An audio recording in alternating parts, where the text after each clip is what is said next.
Well, welcome to our meeting. We're glad to see the group here.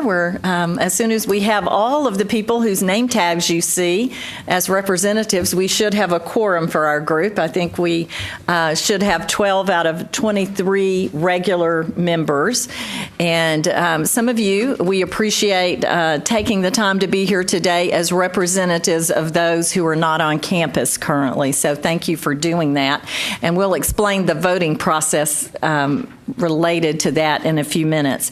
Because we do have some people here who have replaced others on the committee, and because we do have some proxies, I thought we would go around and introduce ourselves just so we know who's here and know what your positions are.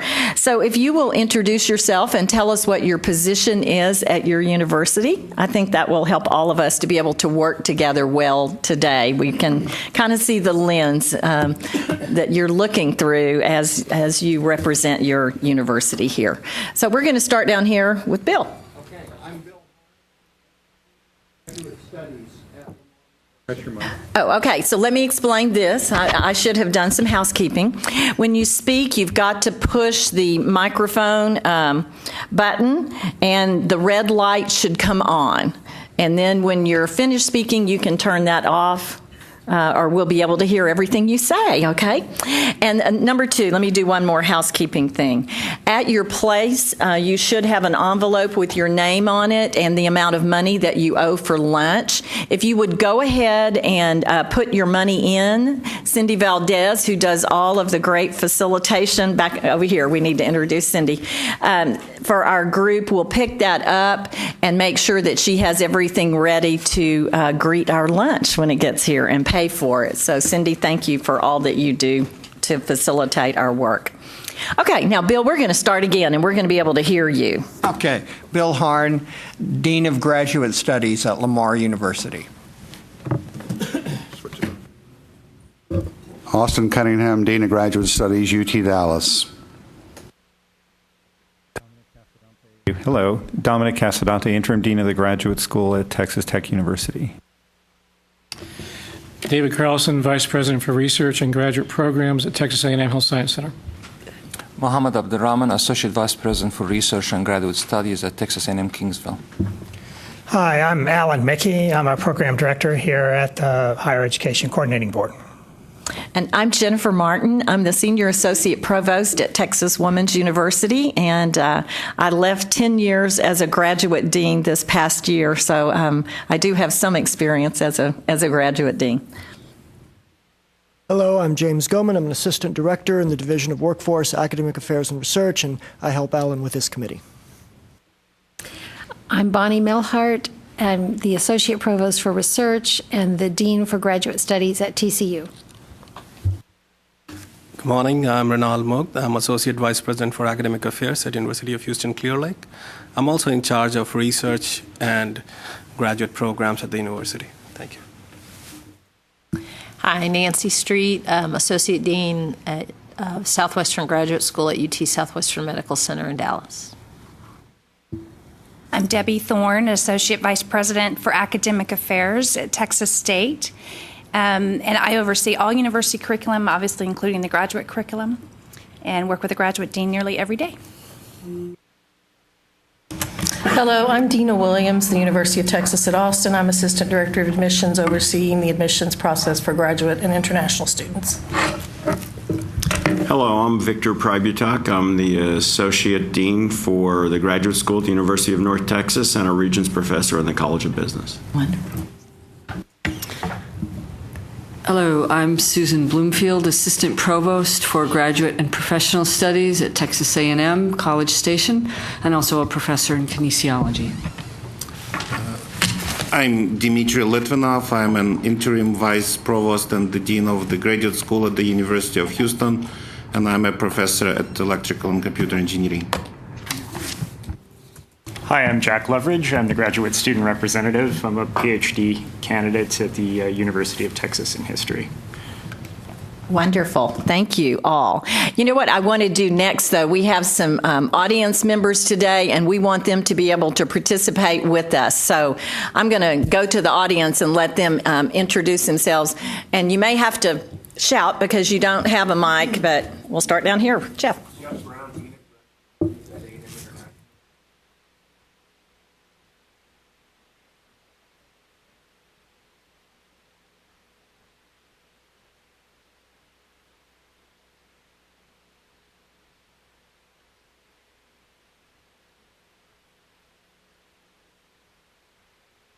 Ladies.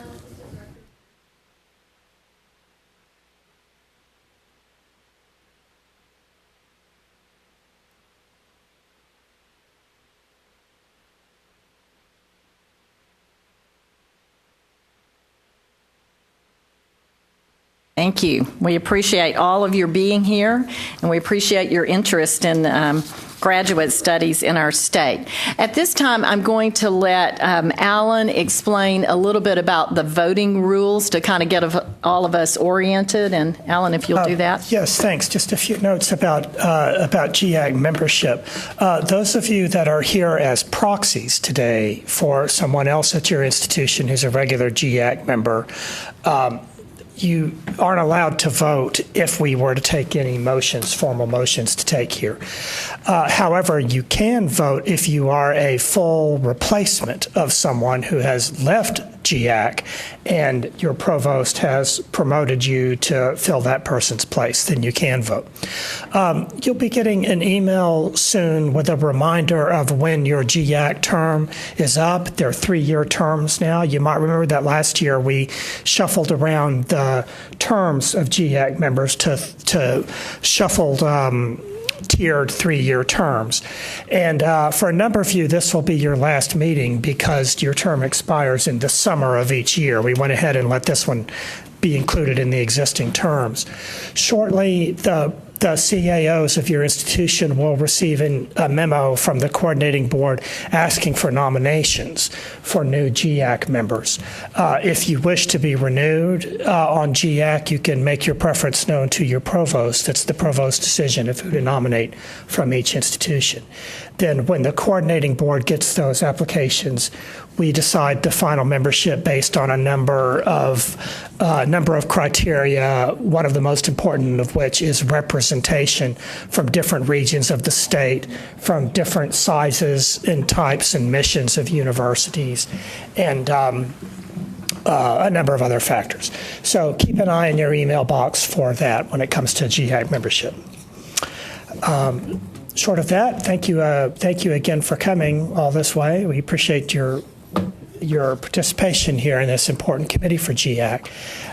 If you need to know, there's some restrooms out here in the hall, in the middle of the hallway, right. And when it comes lunchtime, there's a drink machine and a food machine that offers some things that's down at the very end of the hallway, going out to the left, very near the front door to the building. A number of you, I hope most of you, ordered a catered lunch that's here with us here this afternoon, so we can just all have lunch together here. If you did that, please leave your money, exact change, very much appreciated, in the envelope that's there in front of you, and Cindy will be coming around before lunch to collect those if she hasn't already done that for you already. Okay, thanks. Okay. Well, we are one person short of a quorum. We're waiting on Dorothy, and we understand the I-35 from San Antonio is pretty backed up, so we think she'll be here soon. The first thing on the agenda is the consideration of the summary notes from the last meeting, and we'll just discuss those briefly, but we'll come back at some point after Dorothy arrives and accept the minutes. But did anyone have comments you would like to make or changes that you believe need to be made on the summary minutes from the January 31st, 2013 meeting of the Graduate Education Advisory Committee? No changes? They looked good to me. It looked like it represented what we had done here. So we will come back once Dorothy arrives, and we will take an official vote on accepting the minutes.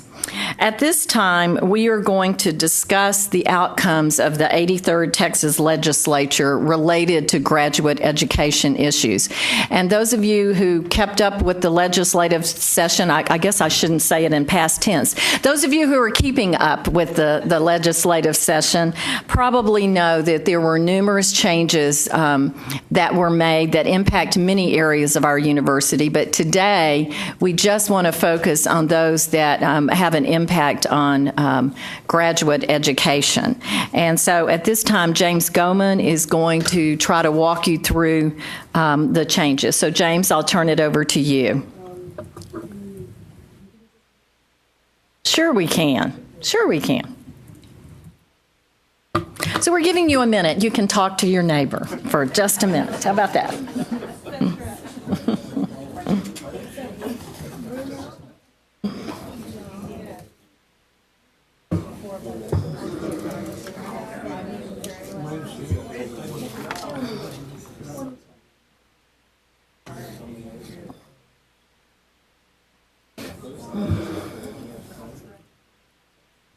Do what? Did Dorothy send you a text or a phone message? No, but they said that, Debbie said that I-35 was really packed, and so that's the reason we were, no, I have not gotten, you know, I should.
James is now ready to make a presentation to us about the outcomes of the 83rd Texas Legislature, and hopefully each of you can see either one of the screens down here or the screen over here to my right, your left for some of you. If you can't, you can move where you can get a good view there.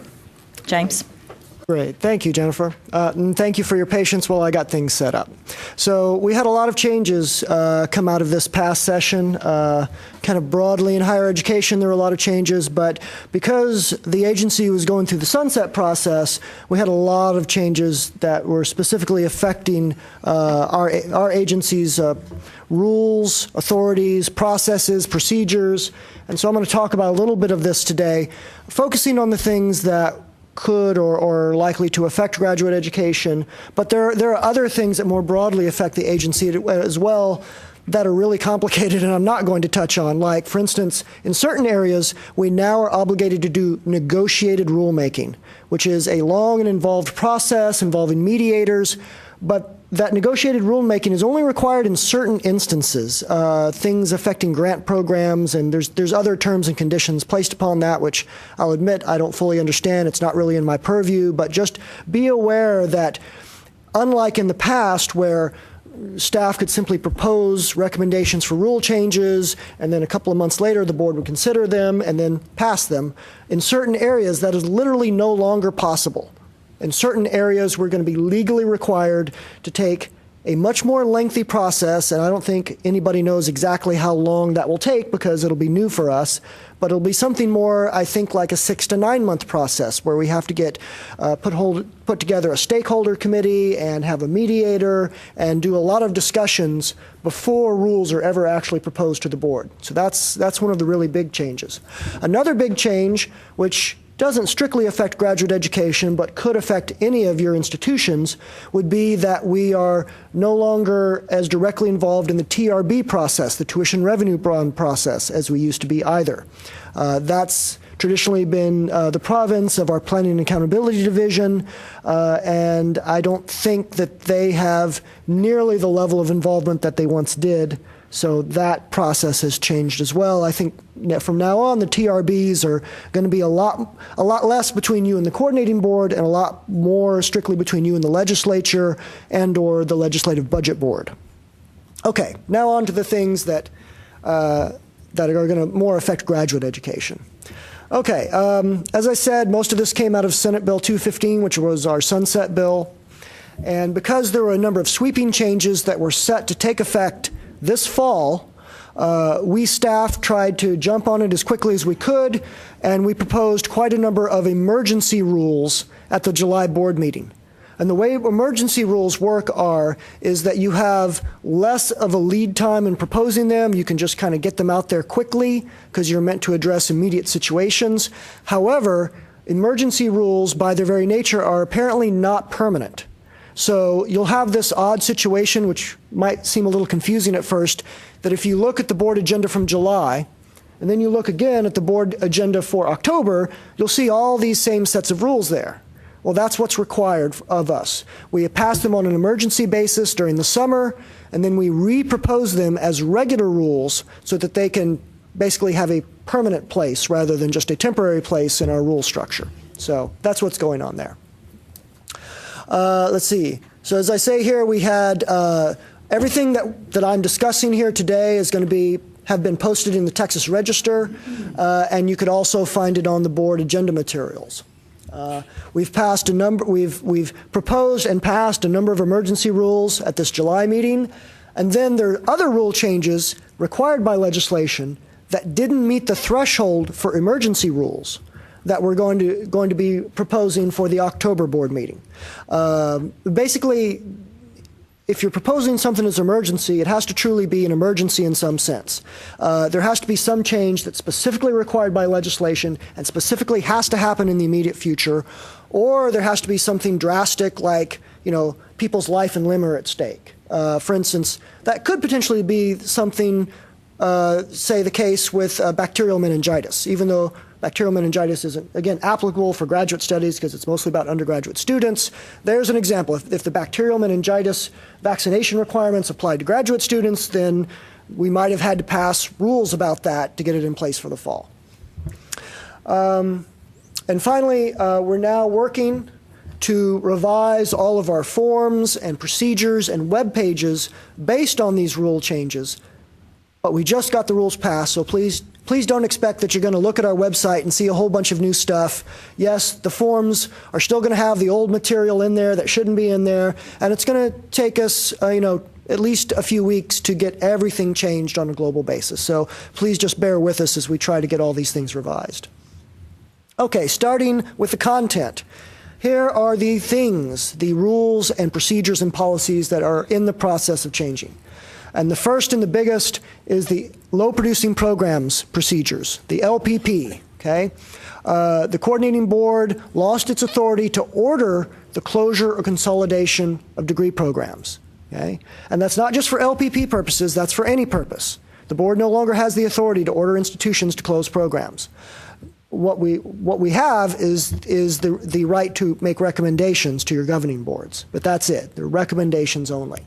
So what does that mean in terms of procedure? It means there really isn't going to be an LPP procedure anymore, not like you've known it in the past, okay? No staff review process, no appeals to staff, no appeals to the board. There's nothing to appeal. Instead, what has been traditionally the start of the process now will be most of the process. So in the past, the beginning of the process was at the start of every year, we board staff would crunch a bunch of numbers. We pull a bunch of data derived from what you've told us in the CBM reports. We'd get planning and accountability to help us, and we'd basically compare what's in your program inventory to your graduation numbers for that program. We'll do a 5-year profile, and we'll send you a list of all your programs and how they've performed over the past 5 years, showing the graduates, showing the 5-year total, showing the average, and marking in red all of those that are not meeting the low producing program threshold, and marking in yellow those that are close and sort of, you could say, in danger of not meeting the threshold. Well, in the past, that was just the start of the process, and then you would look at that and you'd decide, okay, which programs do we want to try to keep? We'll make an appeal for those. Which programs we don't really want to keep those going, and we'll just go ahead and either consolidate or phase those out. Well, now, when we send you your list at the start of every year, that's it. It'll be up to your institution to act. If your institution chooses not to act, it might be up to your governing board to act. But that's pretty much going to be it. It's going to be in your institutional and or system ballpark to decide what actions to take and when to take them. Okay? So that's the bullet there. CB will send an LPP report to institutions annually. I believe we'll keep the same schedule, and we'll probably send you that at the beginning of every calendar year around late January, early February. James, I have a question. Yes, Debbie. I think it was May 1st or June 1st that the university responses to the LPP were due. Yes. So we have some that are kind of hanging out there. What's going to happen with those? We are working on those now. Now, we did a full staff review of those because we start that process before the legislation was finished, right? Many of you sent things in at the beginning of May, and of course, sine die isn't until the end of May. So at that time, we weren't sure what was going on, so we went ahead and did a full staff review, just like we normally do. As we were finishing that process, oh, look, okay, we can't do what we normally did, so we can't, tell you to close this or tell you to consolidate that. So basically, all those responses are now sitting on Dr. Silverman's desk, and we're now going through them and rewording them, right? Because we have to say, instead of, hey, Texas A&M University Health Science Center, please close these 3 programs. Your appeal, we just didn't feel that you met the threshold, and so we're just going to tell you to close those programs. That's not going to happen. Now it'll be worded of, oh, A&M University Health Science Center, we've reviewed these programs, and the following programs are recommended for closure. And that's, as I said, then that's going to be the new process, which we're still figuring out, but basically it would be you, the institution, and or your governing board have the option to consider closing those programs. But if you don't, if you choose not to, there's no penalty attached. It's now purely your decision. The only obligation that you have is that if you, the institution, decide not to close the programs, and your governing board decides not to close the programs, legislation requires that you place those programs and list them on your next legislative appropriations request. And again, that's directly from the legislation. Thank you. Yeah, Austin. To whom do the appeals then be directed if the coordinating board is no longer involved? No appeals anymore. There will be no appeals. There's no review process. It's simply basically we send you the information, we send you the data, we identify programs that haven't met the threshold, and then you decide, you the institution, and ultimately your governing board decides what to do about those programs, if anything. You might decide, yes, this program is low performing, but we understand the reasons for it, and perhaps it'll get better. Or perhaps in other cases, you might decide, well, this program isn't performing like it should. Or in some cases, you might actually decide, and I know this is a case with certain specific types of programs. I'm thinking particularly of some of the health science center programs. For instance, I remember we had a situation with some certificates, some graduate certificates in dentistry. And there was something surrounding those graduate programs in dentistry that they were intended for dentists who are already had their degree, but this allowed them to get some additional professional licensure. And the programs were always set up to have like 3 or 4 students at a time. They were never designed to be particularly high enrollment. They were never designed to produce many students. So you might look at a program like that and say, well, it's operating as we expected it to. It's producing 1 or 2 graduates every couple of years, and that's all we ever thought it would do. So we're just going to keep it on the books. It will be purely your decision. Well, actually, I think probably most of us are happy about the idea that we don't have to do as much for the LPP, but you just introduced another variable, and that is that but somebody's going to look at those programs at the budgetary process of the state, right? And therefore, there has to be some way of justifying those programs, just as you said, using the example you just made. Mm-hmm. What's the thought on that? I would imagine that that would be something that you would include as informational when you list these programs in your LAR, that at that point you might want to provide that kind of justification. And I'm not sure of the details of your LAR process, so it's not my place, and it's certainly not my expertise to tell you exactly where or how to do that, but that's what I would imagine. But basically, somebody will be making a decision on that, and one would hope they have the information to make the decision appropriately. Yes, sir. I don't know what else to say other than that, David. I'm not sure people who have cheered the idea that this is no longer going to be coming forward to the coordinating board understand that point. Yes, that is a good point. That in a certain sense, in the past, it's been reviewed by board staff who have familiarity with your institutions, who have familiarity with instructional programs, who have familiarity with university and health-related institution processes and procedures, traditions, so to speak. Again, I don't know enough of the intricacies of that LAR process, but I would guess that it's probably legislative budget board staff that are most closely involved with reviewing those LARs. Yes? Yes, Victor. I had a question related. The issue is those programs that received an exception for no unique resources. And you're familiar with what that means. And will those have to be taken forward? I believe so. We haven't ironed out all the details of this process. As you know, going back to Debbie's question, we haven't even gotten you official responses on what you've sent in this year. So it's a little soon for me to guess exactly how this is going to play out in the future. But that's certainly a legitimate concern. I hope as we move forward, we'll figure these details out. You know, like I say, I still haven't even revised the forms or changed the website yet. So who now decides what low producing is?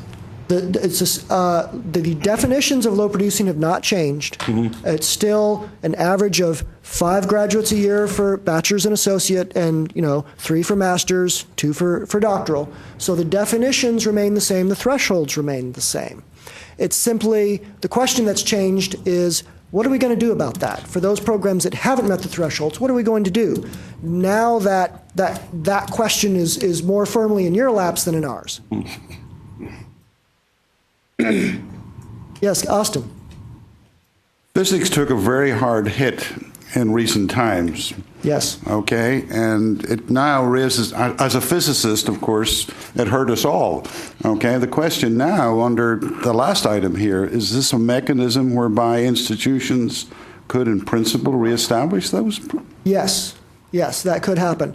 As part of what we, and if you look at that last bullet there, which I hadn't quite reached, you'll see degree programs already phased out due to board action may be reinstated by your governing boards.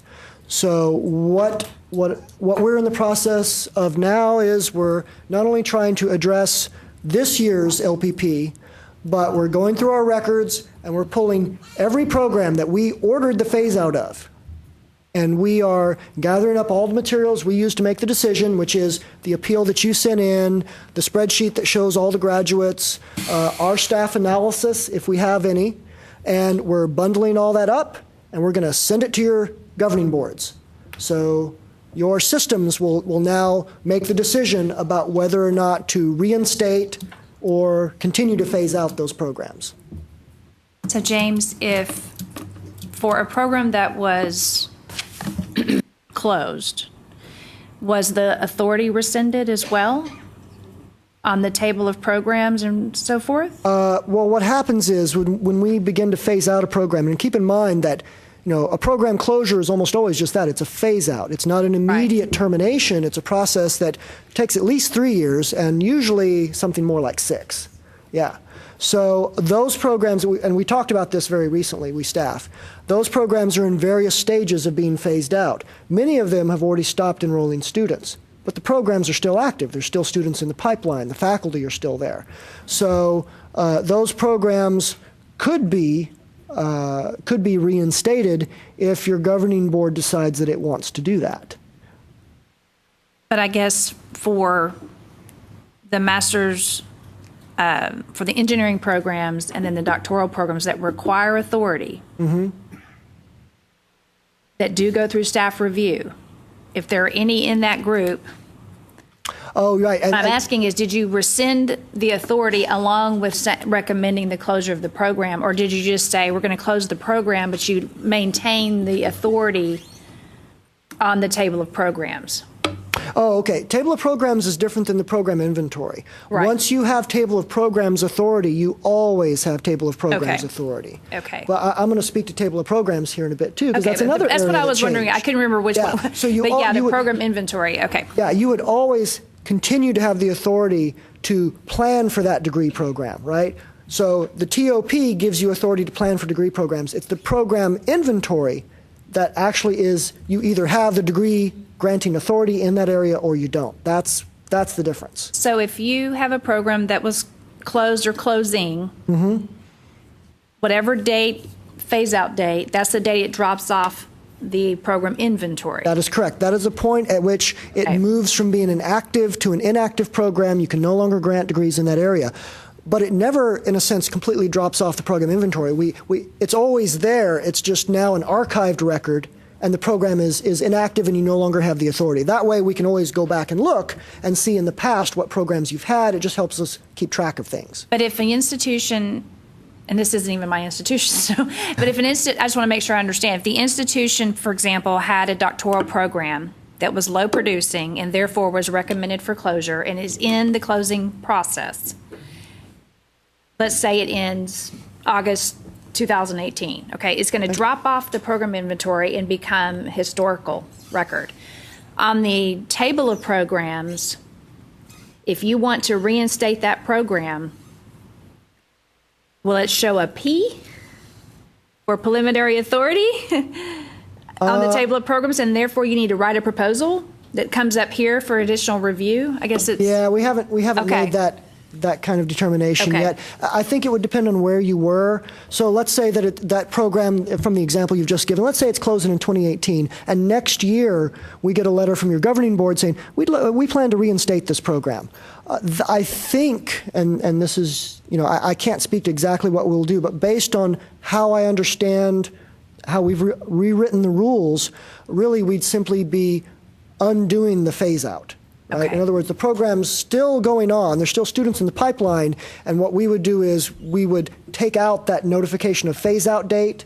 It would no longer say that you're going to be phased out in 2018, and we'd issue you a letter saying, oh, your governing board has decided to reinstate this program, so we've made the necessary change to your program inventory. You can now admit new students and basically conduct the program as normal. Okay.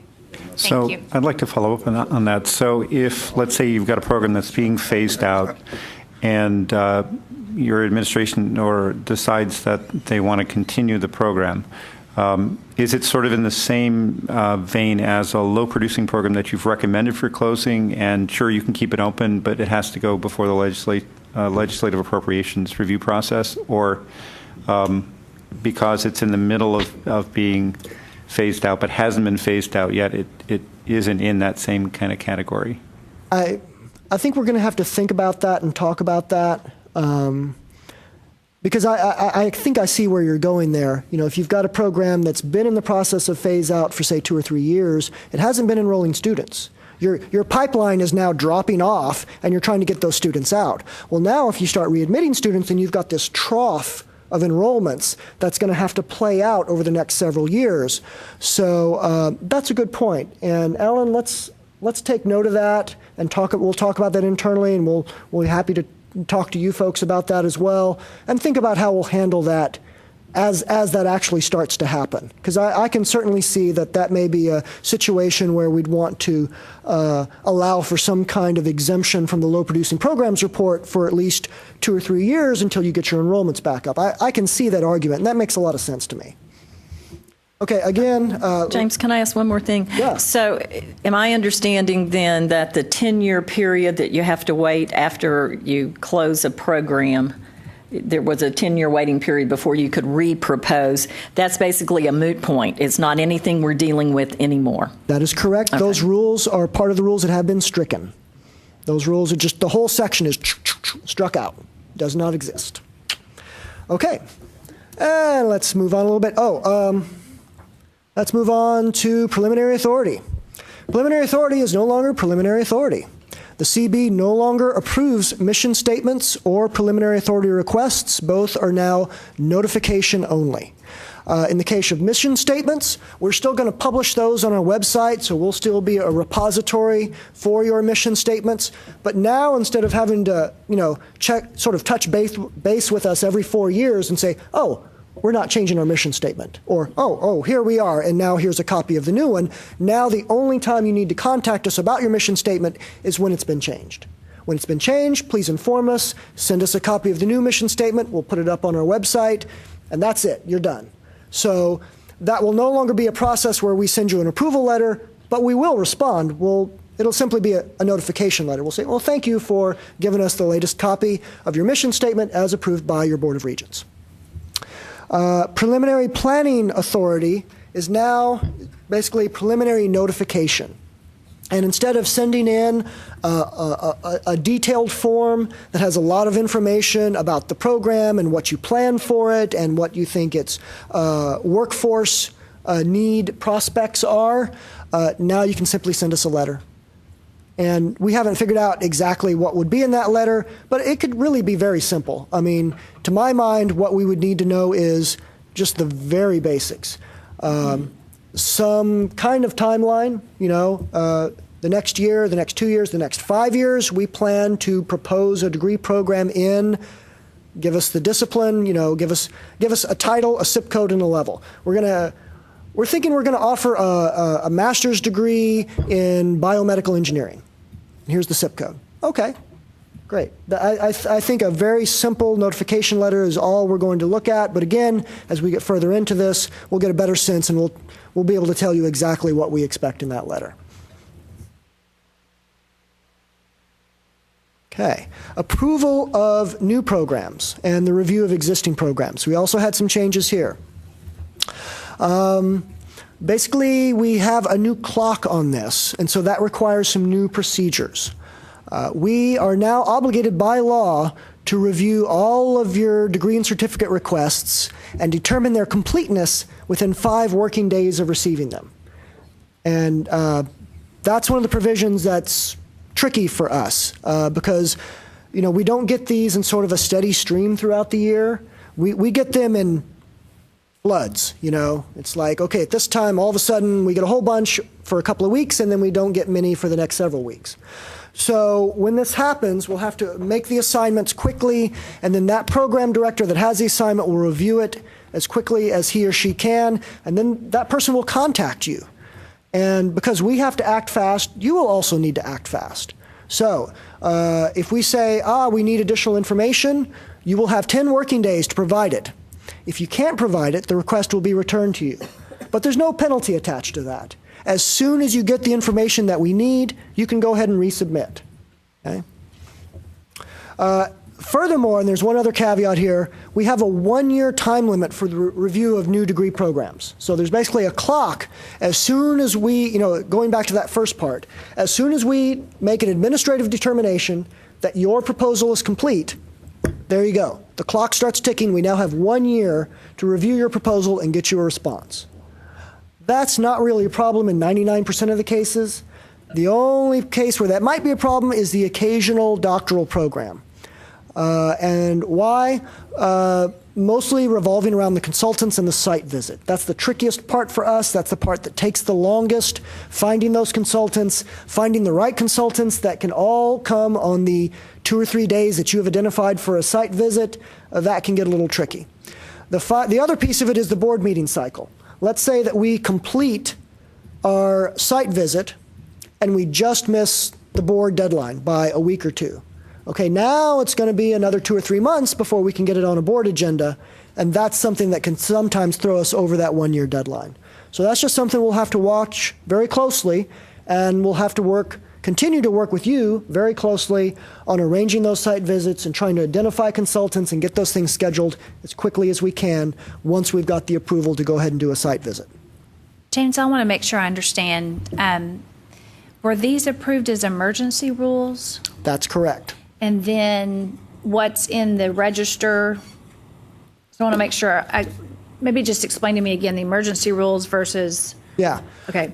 So we've got these emergency rules, and they're in place now, and they're meant to allow us to implement this new legislation that's taking effect right away on a temporary basis until the fall, when we can re-propose them again as permanent rules that would then just continue, so to speak. Okay, I just want to make sure that when I communicate this on my campus, that it's clear that these are in place. However, they're going to be considered at the October board meeting. That's right. So in addition to having a chance to comment on them as emergency rules, you'll have a second chance to comment upon them as regular rules being proposed during the October board meeting cycle. Okay, and the regular rules, are those in the register yet? Or is it the emergency I think rule? we're in the process of posting them now. There's several sets of them. Right. And I'm not sure that we've gotten them all unified as a batch. I think we've been basically sending them in smaller pieces and chunks as we have them ready to go. That's actually not done by me. That's done by someone else in a different office. So I'm not exactly sure when they get posted, but they will be posted relatively soon. Debbie, is your question, could they possibly change? Yes. Yeah. And that would be... Yes, because there will be a comment period and there could possibly be changes just as there are in any rulemaking, correct? That is exactly right, Jennifer. Because the preliminary authority is huge. It's a huge change. I mean, it changes all of our curriculum policies. It changes a lot of things we're working on today. And so that was really my point is we can't take we can take these as good until October. Yes, although while they could certainly change, I don't foresee us completely reversing course on preliminary authority and say, oh, no, actually we are going to keep requiring preliminary authority and you're going to have to keep filling out this long form. Again, because there have been changes in law, we can't do that kind of about face. There might be some tweaks and some modifications, but it's not going to be an about face. Because it's like I said, it's a huge. It's a big deal. Yeah, it's definitely a big deal. This will greatly streamline the process for requesting particularly new engineering programs and new doctoral programs. Right. Okay, thank you. You're welcome. Okay, let's jump on to the next one. So that's, and here, a little bit more about the approval of new programs. New doctoral, we had a provision in the Sunset Bill that said we have to spell out in detail every single thing that's going to be required in a degree or certificate proposal. So we've spelled that out. This has been a tacit requirement, but not an explicit requirement in the past. And I think you can see why. We need to know, if you're, again, going back to my earlier example, if you're proposing a master's degree in biomedical engineering, we need to know how many biomedical engineers is Texas already producing each year? Because otherwise, how can we evaluate if there's a need for the program, right? Two halves of any need situation is what's the need and what's the present production capacity, right? You compare those two things, and that gives you at least some kind of sense of how much is this particular program needed in the context of already existing programs. So now we've got that we're adding explicitly in our rules that new doctoral requests must include data on the capacity and production of other similar doctoral programs in the state. However, we've also taken something off. So the next bullet, undergraduate success measures are no longer going to be a criterion for the approval of new doctoral programs. Okay? Which also means that any action plan that you might have needed to develop, that's no longer required either. And finally, board closure of new doctoral programs due to noncompliance with conditions of approval would now only be recommendations for closure to governing boards. So basically, you've got that annual doctoral report system where when you have a new doctoral program approved, for 5 years you report on its progress to us, and we give you a little commentary back in return. Theoretically, at the end of that 5 years, if for some reason the program did really, really poorly, and I want to stress that, it'd have to be doing really badly before we would have ordered the closure of it. But we could have. We could have said, look, you gave it a shot, but this program it's just not coming together. Normally, though, that's not what we do. If a program is in trouble at the end of, during that 5-year process, what we'll usually do is recommend some remedial actions. We might extend the reporting period. We might suggest that you do this or that. But it's extremely rare that we would just summarily direct you to close the program. Well, now we can't do that anyway. Now, it would just be a recommendation, and that recommendation for closure is only one of several possible recommendations that we might make. Usually, it's something, like I said, more intermediate, like, let's extend this monitoring period for another 2 or 3 years, and let's keep an eye on this and see how it does. Yes? Yes, Dimitri? You expect Yeah, there's still a 5-year reporting requirement on new doctoral programs. That's right. It's just that now there would never be an expectation that the board would order the closure of one of these new doctoral programs.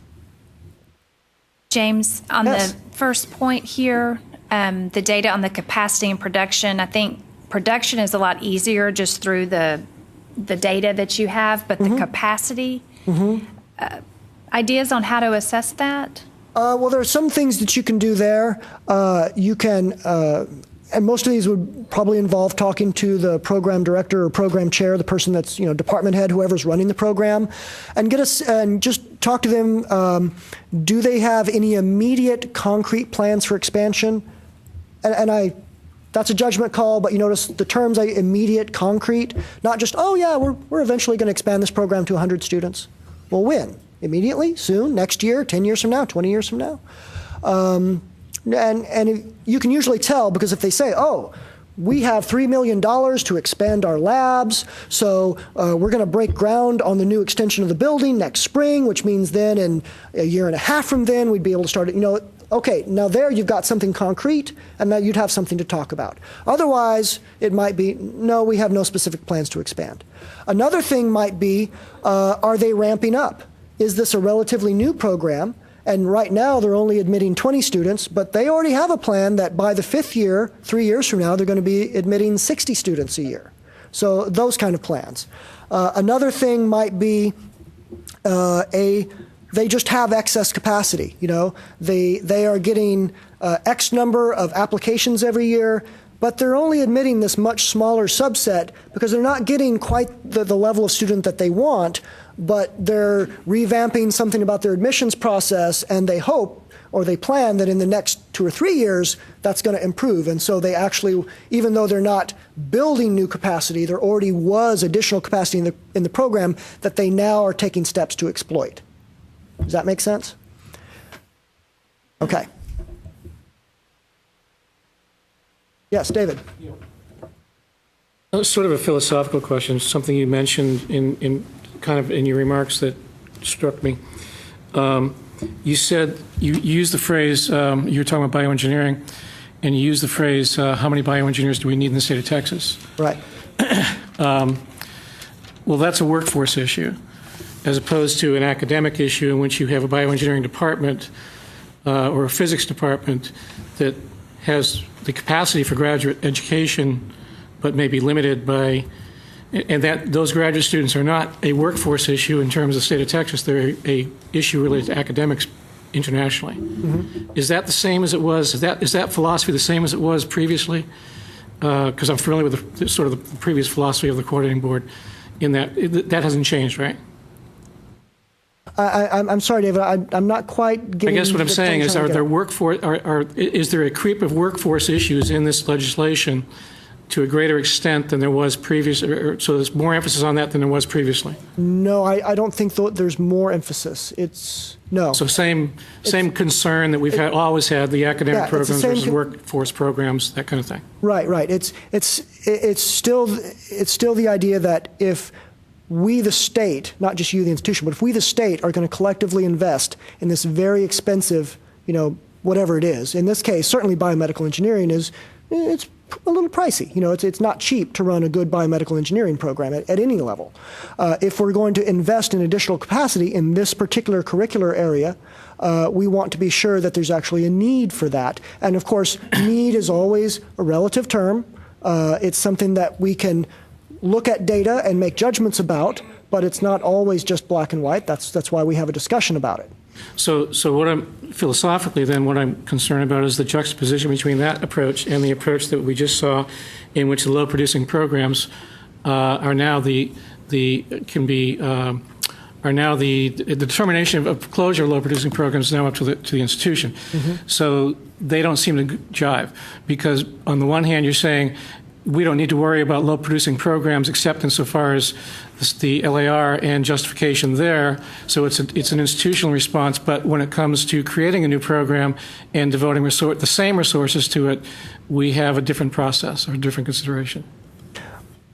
Right. Well, the production issue is also it's not just, it is primarily a production issue, right? Once you've already got the approval to offer a program and to issue those degrees, the main part of LPP is, are you producing enough graduates for the program to sort of justify its investment?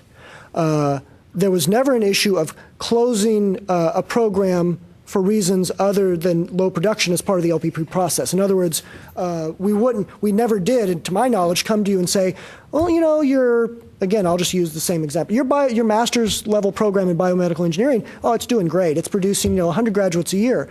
Unfortunately, from what we can tell, the workforce projections show we don't need this program anymore, so we never did that. So it's not quite the parity, I don't think, that you're suggesting, David. Okay. Well, and James, those had been used by y'all previously, that information, those two pieces, had been used by y'all to evaluate our plans. They just were not overtly stated as information that we had to provide. So in the sense of transparency, what they're doing is telling us the indicators they are using to evaluate us. They were already using them.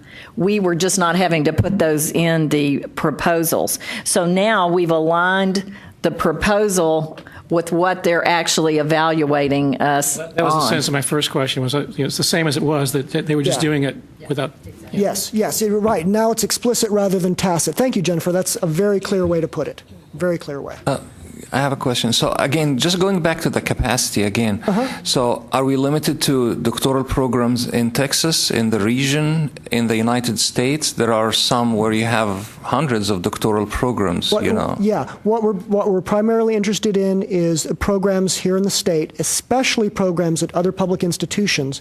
Although I think especially for our workforce purposes, it's relevant if there are programs at some of our ICUT schools, are not-for-profit schools as well, right? Okay. Rice University, SMU, they might have similar programs that perhaps you would want to address as well. And at best, the way that you stated about the capacity is just going to be, I guess, that I talked with that person and he said that they may not offer that. That person could change in the interim period that we're preparing this, and they have a plan to do something in 5 years. So I'm just feeling like, again, production, as you said, it's easy. I can find it and say, yes. Capacity, I'm saying if they're not producing that or have not utilized this, give us another chance to, compete for capacity. And at the time we're producing, maybe they don't have the option to increase their capacity anymore, because we're competing for the same. So it's like if you came first, you have a hold on this, and, it's a monopoly. If you want, just make a deal with us or something, which, and I understand your concern. Yeah, of these two, we're very concerned about production. Capacity is just one indicator among many. It's not something that we're going to place a great deal of weight upon by itself, but we do want to have a sense of, and again, I think I would use the example of new programs in particular, and perhaps I did that because we have a lot of new biomedical engineering programs in the state that have been started up in the past, say, 5 years or so. And so if we only look at current production and we just sort of have blinders on and we don't acknowledge that there's a program over there that started up 2 years ago, and there's a program over here that started up 3 years ago, and those programs are steadily increasing in production every year, or enrollments at least every year, then we're not getting the full picture. So this really is just a way of getting a picture of what's going on.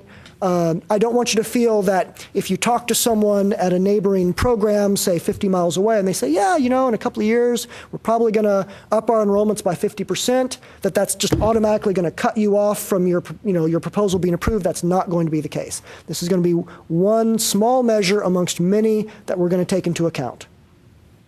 The other thing we've done is we actually will sometimes, in some cases, get a letter from the dean or the chair, whoever, of a program that is close by that says we are turning away a good number of students and believe that this would be great. So sometimes you can get that type of support that says, you know, we've got 300 applicants and we only can take 20. So you can't always get that letter for obviously competitive and other reasons, but maybe you can. Right. Okay. We move along so we can get through the rest of this. All right. Approval and review, and this is the change to existing programs. So it was explicit in our rules that if you were going to change the number of credit hours in a program to either raise or to lower, that you needed our approval for that. And we kind of hinted that if you made other significant changes to a program that we'd want approval over that too, but we didn't tell you exactly what that was.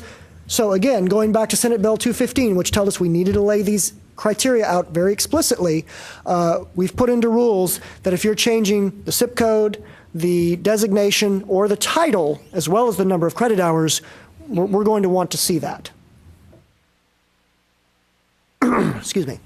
And the final provision, again, this one came directly out of law, applied baccalaureate degree programs for community colleges that already have authority to offer them is now streamlined. And again, this doesn't directly touch on graduate education, but it affects baccalaureate education, which then could affect your graduate program, so I thought I'd mention it, because it is new. Programs must have governing board approval, be non-engineering, and there's a 5-program limit. But within those parameters, a community college that's been approved to offer baccalaureate degrees, and of course there's only 3 of those, but those 3 institutions, they can now request a baccalaureate degree of almost any kind, again, except engineering, and as long as their governing boards approved it, they're going to receive approval. So that's a very significant change. All right. Moving on to other new program approval stuff. We thought we would try to revise the notification requirement. So now we've changed it over a little bit.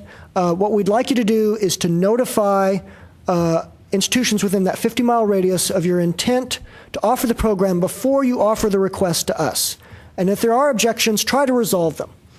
Why? Well, because I've been through this process a few times with a few institutions, and allowing you to submit the request first just delays the inevitable. Someone's still going to object, and then what do? We say, okay, we'll talk to the institution and try to work it out. That's what we tell you. So why not do that on the front end rather than wait?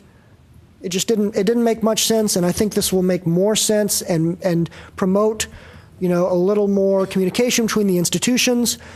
Basically, we hope, as we do now, that you'll simply work out these objections. Whatever they are, you'll come to some sort of mutually agreeable solution, some sort of consensus. But if you can't, then you may basically appeal to the assistant commissioner of my division, who will attempt to mediate and make a determination regarding the new program, which again is the process now. It's just, is that going to happen on the front end or is that going to happen in the middle of the process? I think it makes more sense to just have it happen at the beginning and work things out. Does this, when we talk about teaching sites, are MITSEs excluded from the notification? Need to notify? That's a good question. Because I often hear that, but I can never find it in writing. I'm going to have to take note of that and ask my distance ed expert. Okay, thank you.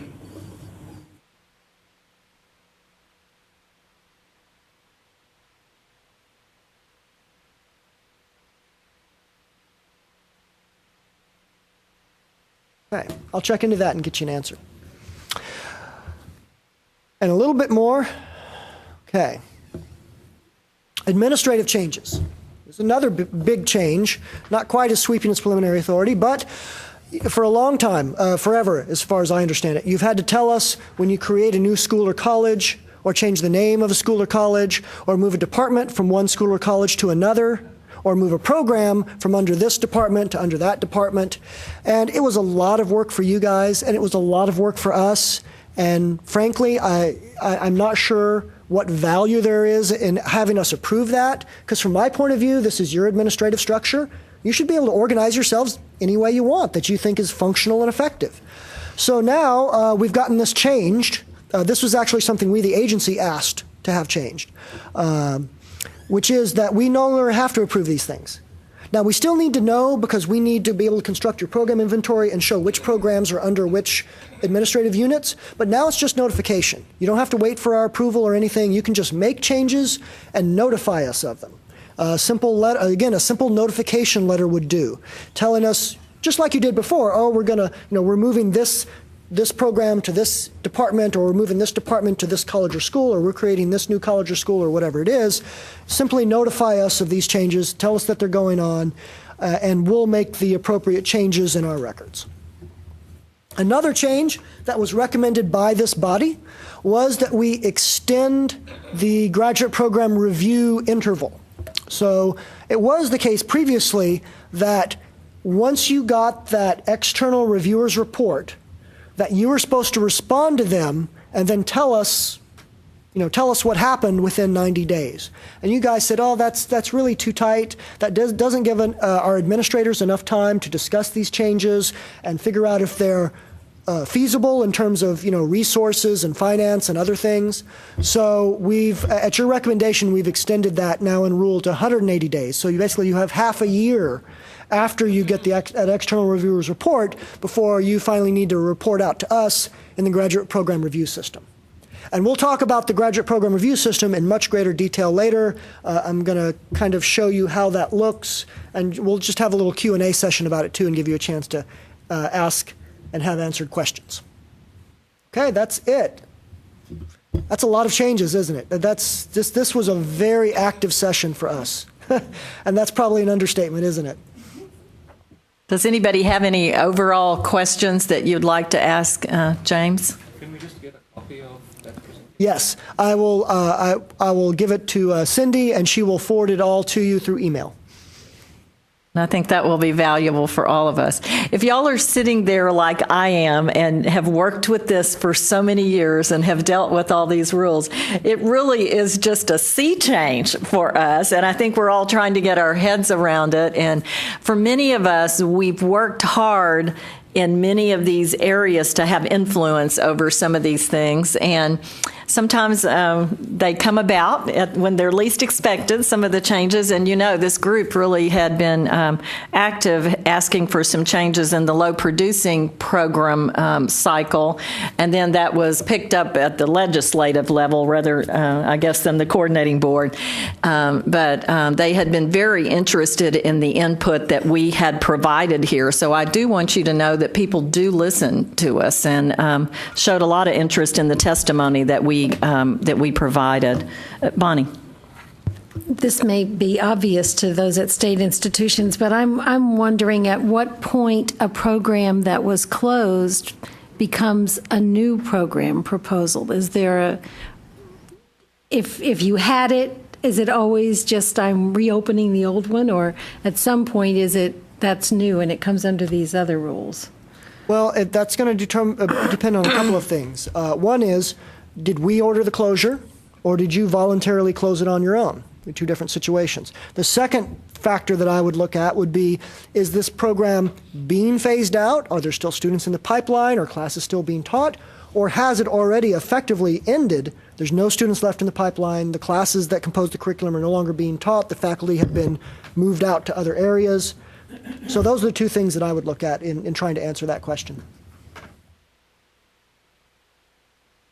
Okay, anything else? Well, we're very appreciative, James, of the work that you've done there in helping us to understand. And certainly there are a large number of changes, and we'll probably be discovering things about it. And I think the other interesting point that was brought up over here, sometimes these changes can bring other changes that we'll have to make in the way we do things. And so now we'll be working with our governing boards on some of these things, which does bring new challenges for some of us in itself. So I think it's an interesting time. And the one thing about education, it changes all the time. So I think we're all very used to that. Okay, we are at number 4 on our agenda, and Alan and I were just sitting here trying to decide which way we might go. But Alan, I think we might have time. So let's go ahead with that. Okay? One of the things that this group has been very involved in from the beginning is the 18 doctoral characteristics. And these have applied to our research doctorates. And there's been some confusion on whether they applied to our clinical doctorates, I will say. I think that has been a point of confusion. And so there is an attempt to try to make this very transparent to everyone and also to use the correct indicators for our 18 doctoral characteristics as applied to clinical programs, because in some, or let me use a different term. I use clinical because the ones at my institution are primarily clinical. Let me also say professional programs. I believe that's a more accurate representation there. And so one of the things that we would like to do today is actually do some work together, some hands-on work. We have had a small group working on the 18 doctoral characteristics, alternate definitions that might be needed for the professional programs. And we would like to move that forward with some of the input that has been given by the small group and let you have some time to give us input as a larger body. So I'm going to let Alan give any introduction he would like to give, and then I'm going to give some instructions on how we're going to work together before lunch, and then we will report back probably after our lunch period. And don't worry about us getting a little bit off schedule where it says the lunch period is. I guarantee you'll be out of here on time, so you don't have to worry about that. But we want to have adequate time to do this. So, Alan, whatever you'd like to say. Okay, thanks. I think that covered it well. Basically, based on previous GEAC meetings, there was concern expressed that the required 18 characteristics for doctoral programs that each doctoral program is required to put up on their website and keep accurate each year for the coordinating board as well, that there was some concern that many of these definitions don't really apply well to professional programs, first professional degree programs. What I have here is a handout for you. It should be in your pack. If you don't have one, let me know. I'll get you one from the table over there, where we have on the left-hand column the existing language. It should be familiar to you for the 18 characteristics. Then in the middle column, there's a space for some proposed change of the language. Committee members who have already submitted some proposed language, or if that's the case, then there's a draft already there to get you started. And then there's a space for comments that have come up justifying that change or bringing up some issues of why each of these 18 characteristics may or may not be applicable to first professional degree programs. Now, what we're using as a definition of professional programs is based on the IPEDS definitions, which would include chiropractic, dentistry, law, medicine, optometry, osteopathic medicine, pharmacy, podiatry, veterinary medicine. If you believe that there should be some additional programs that should be considered to be first professional programs, then we can consider that as well. Okay. So with that, if there's any questions about, yes, please. So I was one of the people who was on the GEAC some years ago when the 18 characteristics was adopted, and it was discussed and then adopted. And the discussion about the 18 characteristics was, the rationale for the 18 characteristics at that time was to provide additional information for students who wish to enter graduate programs, and by graduate programs it was meant to be research, academic-oriented graduate programs, not professional programs, to be able to evaluate and compare different institutions in the state of Texas. So there was considerable discussion about whether that was valuable or not, and the feeling was yes, it probably was, because there was such a number of such programs in a number of universities. So my point is that this was never at the outset supposed to be for professional programs. So my question is, why is it going that way in the first place?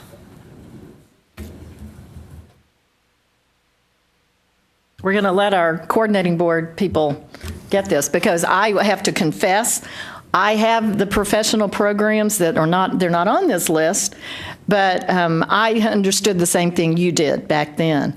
And my university has yet to do 18 doctoral characteristics for the professional programs. I had the same understanding you did, and some of the rest of you, I believe, did also. So y'all can help us to know. Alan, do you have any Perhaps thoughts? we should ask if any of the institutions are doing it for professional programs. Everybody doesn't have them, but yeah, let's see. Are there, Nancy, do y'all? No, you don't, okay. And David, you don't. We don't. For your DPT? We only have one. You have the DPT only, right? Okay. Right. Well, GEAC, as I remember, I could go back and check the minutes, but my understanding was that the 18 characteristics were to be published for all Texas doctoral programs. No? Well, I think that's part of the ambiguity, because when we say doctoral, yes, the MD is a doctoral program and a DDS is a doctoral program, but it was never intended at that time to be for those sort of, because there's so much information out there about professional programs for comparative purposes. There's very little information for graduate programs. Students go to U.S. News and World Report to get information, and that's not really a very good source. But anyway, that was the rationale, and in addition to which, and I know we don't want to get into all the details on this, but in addition to which, when you go through it, as you point out, there's so many of the questions that either don't apply or would be very difficult to gather information for. Why try and fit the professional programs into that in the first place? No, that's a good question. I can think of a few reasons. One of which is, we might want a smaller subset of these 18 characteristics that are more applicable to these practice and professional doctorate programs, which is kind of what the discussion point is. Part of the reason is that when we use the 18 characteristics definitions in those annual doctoral reports for new doctoral programs, so it would be nice that, because we have new doctoral programs in practice and professional areas, it would be nice to have some definitions for some of the characteristics that we also use in our analysis and review of these new doctoral programs. Another reason is that when we get an application for just a proposal for a new doctoral program, we look at the performance of your existing programs. And one of the ways that we do that is we go and we look at your publications of the 18 characteristics that are listed on your website. So if, say, someone is proposing a new doctoral program in a practice or professional area, if we go and we look at your website now, we wouldn't see any 18 characteristics information for other perhaps related practice and professional doctorates. I would use the Jennifer, do you mind if I use a specific example from your institution? Sure. Okay. So Texas Women's University has a very nice PhD program in occupational therapy, right? Right. They are also now proposing an OTD program, which would basically be a professional practice doctorate. So you can see that in this kind of case, when someone's proposing a professional practice doctorate, we might want to go and look at the state of affairs for their other professional practice doctorates. So that's another way in which we might use this. On the other hand, you guys are an advisory body, and if you collectively feel very strongly that there isn't any value added in including, even in a more limited capacity, including the professional and practice doctorates in the 18 characteristics, tell us, make that recommendation. Well, I'd like to ask a question along these lines. So there are 18 characteristics of doctoral programs. It may not necessarily be the case that there are 18 corresponding characteristics for professional programs. Why not just do X characteristics of professional programs and ask what are the important characteristics that one would want to assess for those programs? Because it's pretty clear that these are not they. So. Yeah.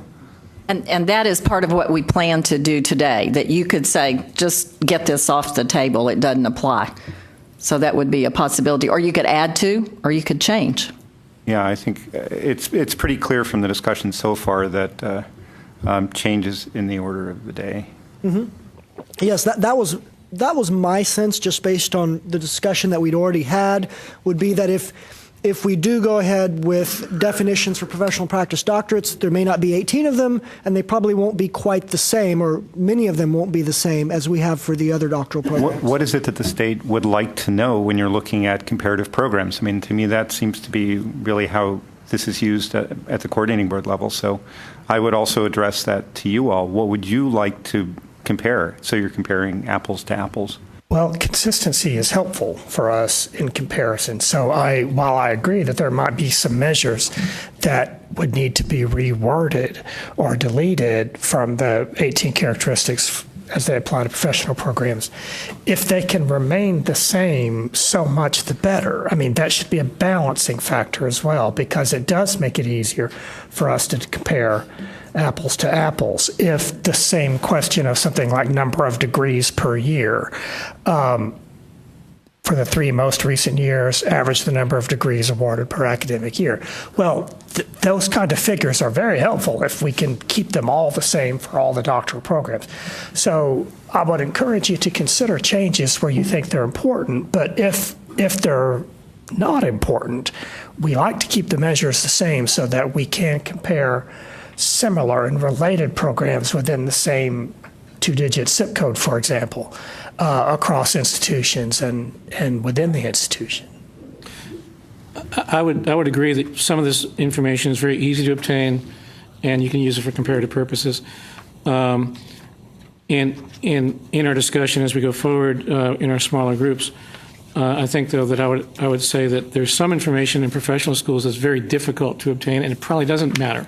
Those are the things you want us to identify. Yes. For example, if you're in a professional school and you ask the number of publications per faculty member, that's probably not necessary for the professional school. There's other indicators for that. But I understand your point. It also seems that the driving force for these characteristics are most related to needs that you have in reviewing programs. And so is the intent for these to be published on the school websites as the doctoral program characteristics are? Yes. I mean, the public would still have access to them, but honestly, that's also the easiest way for us to access them, is just to go to your website, which is what we do now for your existing 18 characteristics. Okay, other overall questions? Well, what we'd like to do, go ahead, Victor. So I have a question that you've already hinted at, which is these other programs that aren't listed here. Okay. And some of my concern is that this largely, to me, looks like it's appropriate for a PhD program. If you want a DMA in jazz studies, even though we say it's a doctorate, it's not this kind of professional program. But clearly, I wouldn't think the faculty there should be held to the same standard of publication, because it is, in fact, performance at a certain level that is the criteria of their expertise. Mm-hmm. So what are we going to do about all these other programs? Could we not think about making PhD separate from doctoral, separate from professional, so we can clearly delineate for purposes of reasonable comparison? Well, Victor, one thing, just I'm going to let them answer that, but one thing I do want you to know is that under the core faculty publications, it's very clear that it does cover the creative and performance accomplishments. So there is room, I know that some of us have had to use in doing that. Yeah. But it's an obvious example. Yeah, it is. And also for the purposes of submitting the 5-year annual reports for new doctoral programs, which we'll discuss later in the meeting, there's opportunity to elaborate. You can explain that.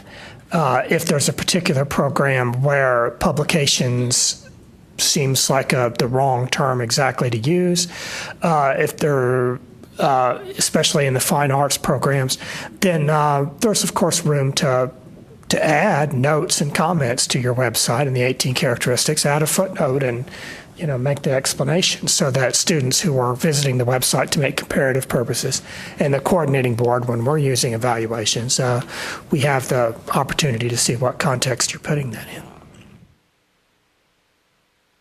Other overall questions? Okay, so what we want to do is this. You have the form in front of you, but it sounds like we need to add another question. James said that they would be open to advice from this group for input.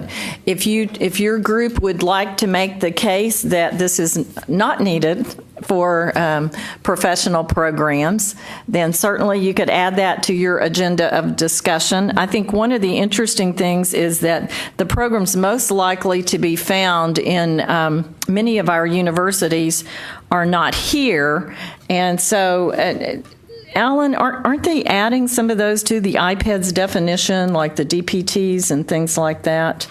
Because this is really professional programs, but most of us are going to have DPTs, DNPs, OTDs. What else? Who else has a professional program that's not on the list here? Okay. Oh, yeah. Okay. Just so long, surely we can add additional ones, but my proviso with that would be, remember which programs are first professional programs. Those are the ones we're looking for, the professions that someone with a master's or bachelor's degree could not take the exam for. So, Alan, you're saying that DNPs ought to be included with the PhD group from that definition? I would, yes. Okay, so you're saying that these should all be first professional. There are just a lot of them left out, I think, that represent those of us here in this room. So you may want to add programs that should be on the list so that we're, right? Yes. Okay. Okay, so what we'd like to do is to take about 30 or a little bit more minutes, and I would like to form 3 groups. And here is what you're going to do in your group. You're going to choose a recorder who can report back to us, and you're going to go through each of the you can go through the definition at the top and add programs. You can have discussion of whether you think we need to do this at all. If you have a strong rationale that it should not be, I think they would be very willing to take that input. Then we'd like you to look at the individual indicators. And there are 18 indicators. And when I put you in groups, I'm going to tell you the one to start with. Okay, so that we make it through all of them. If all of you don't have time to talk about all 18, somebody will have had time, probably 2 groups, to talk about every one of these. And then we'd like to report back. And as Alan said, there are already a few proposed changes and comments that came in from the small group that was already working on this. This doesn't mean you have to accept these. This is just input that might help you to have discussion. Okay, so when I get the group set up, stay still for a minute and so I can tell you which section to start with. Then we'd just like you to move somewhere in the room and work together for about 30 minutes on either you can say we'd like to retain it as is, we'd like to change it, or we'd like to do away with it. And then you can tell us if there's something that needs to be added that's not on the list if you want to do that too. So we're making this sort of open for your input is what we'd like to do. And we want to include our colleagues back here and ladies who are representing the systems and boards and the government, the external relations. Y'all are shaking your heads, so you don't want to participate. We would invite you to if you would like to. Okay. All right, so it looks like there's 18 of us who are going to play, okay? So that'll turn out 3 groups of 6. Debbie, let's start with you. And I think it was last time we tried numbering off, and with all the PhDs in the room, we were not real successful. So today, we're going to go 1, 2, 3, 1, 2, 3, okay? Debbie. 1. Okay. 2, 3, 1. And I'm going to go 3, 1. 1, 2. Jeff. 3. 3. Okay. Okay. Charlie. Okay, good. We have 3 groups of 6. If group 1 would start with number 1 and continue down the list, group 2 would you start with number 7, or, yeah, I think that'll do it, 7. And then group 3, if you will start with number 13, continue down the list, then go back to 1. If everybody will work down the list, probably we'll get at least 2 groups that would have talked about every one of the characteristics, and it's possible you will all get to all of them. So if the ones, why don't we have the ones sort of group up right behind our colleagues at the table behind us. 2s, why don't you go to the back of the room? There's a table back there with chairs that go both directions. And 3, why don't you go over on the right-hand side over here and choose a spokesperson who will be the recorder and the person who will report back. We're going to work for about 30 minutes, then we'll have lunch and come back and make our reports.